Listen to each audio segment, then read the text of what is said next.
Almost every gardener I know loves tropical houseplants, but did you know these plants can make great landscape plants too?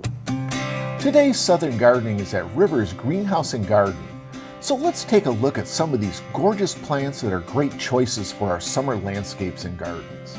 Pink Bleeding Heart is an easy-to-grow flowering vine from the tropics that offers a steady display of red and pink flowers all summer long when grown in containers. It's a versatile evergreen flowering vine producing panicles composed of 5 to 20 bell-shaped flowers.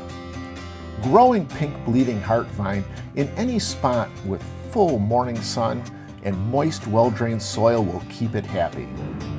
Crotons are stunning, and they add an exotic touch to your home and garden. The rainbow-colored foliage of croton plants make them a standout choice for the landscape. The multicolored foliage displays variegated leaves in shades of red, green, yellow, orange, and purple. Crossandra Orange Marmalade, known botanically as Crossandra infundibuliformis, now say that 5 times, is sometimes called firecracker flower and absolutely thrives in our summer heat and humidity and really brings the color.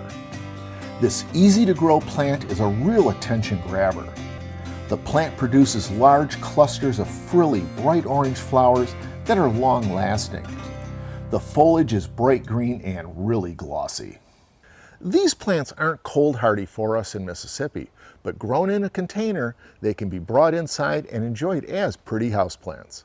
I'm horticulturist Gary Bachman, and I'll see you next time in Southern Gardening.